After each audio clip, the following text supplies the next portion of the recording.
Hello doctors, welcome to our channel Medico Swami. Today's topic is how to study homeopathic materia medica.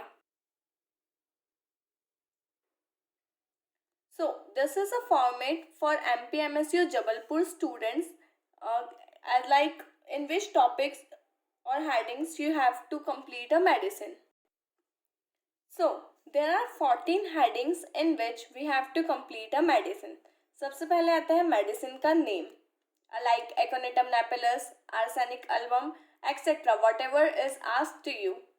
सबसे पहले हम लोग लिखेंगे उस मेडिसिन का इंट्रोडक्शन. इंट्रोडक्शन में बहुत ज़्यादा नहीं लिखना है. Only 2 to 3 points you have to write. Only the just of the medicine. Then comes the common name. Common name वो नेम होता है जो रेगुलर यूज में आता है उस पर्टिकुलर मेडिसिन का. Prover. Most of the homoeopathic medicine are proved by the great master Hahnemann. तो अगर एग्जाम में ऐसा होता है कि आपको प्रूवर नाम का नाम नहीं याद आता है तो आप डॉक्टर हैनीमैन लिख सकते हो. Then comes the family. Family जैसे बहुत सारे हमारे सोर्सेस हमने पढ़ रखे हैं फार्मेसी में. वेजिटेबल, एनिमल, मिनरल, बहुत सारे. उसके अकॉर्डिंग आपको फैमिली लिखनी है. Then clinical. क्लिनिकल मतलब वो डिसीज कंडीशन जो वो मेडिसिन केपेबल है क्योर करने के लिए. लाइक एस्थमा हो गया, ब्राइट्स डिसीज हो गई, Buerger's disease, Raynaud's disease, rheumatism etcetera. Whatever it can cure comes under the heading of clinicals.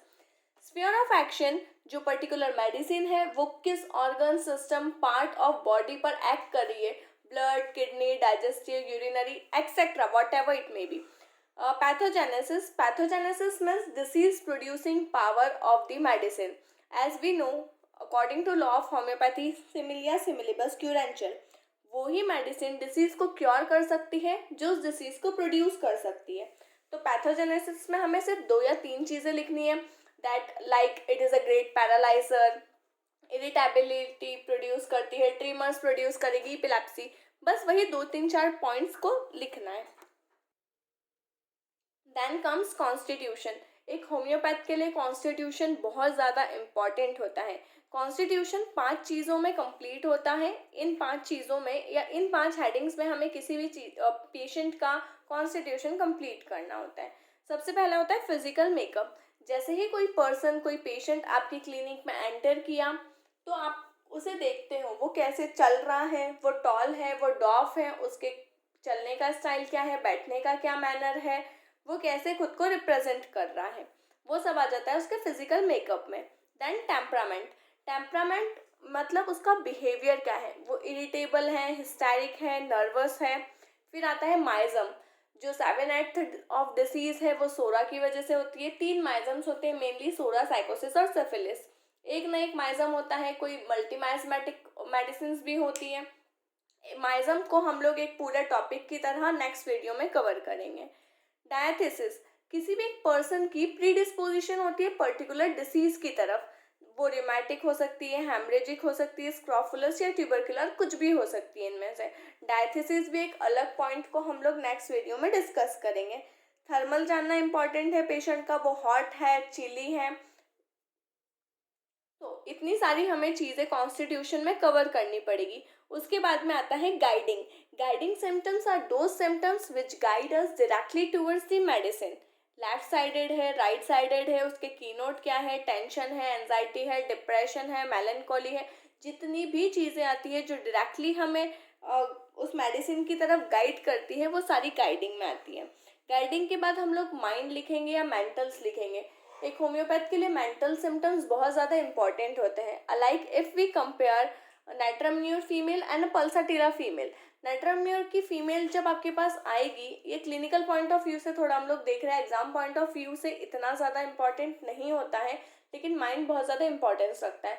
नाइट्रमन्यूर की फीमेल कभी भी आपको फर्स्ट केस टेकिंग में पूरी सिम्टम्स नहीं बताएगी, पूरी हिस्ट्री नहीं बताएगी. But the female of pulsatilla wants your full attention.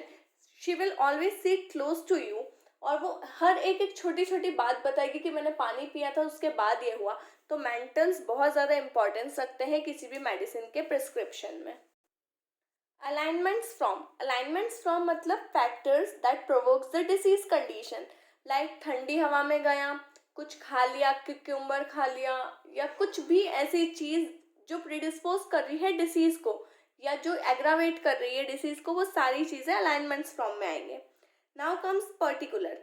अब होम्योपैथी में बहुत सारी मेडिसिन तो पॉलीक्रस्ट होती है जो हर एक ऑर्गन, पार्ट, सिस्टम और फंक्शन ऑफ बॉडी पर एक्ट करती है, लेकिन कुछ कुछ मेडिसिन स्पेसिफिक या पर्टिकुलर होती है, जैसे बर्बेरिस एक्विफोलियम है एक्ने, रोजासी, पिंपल्स के लिए, और बर्बेरिस वल्गैरिस है स्टोन्स के लिए।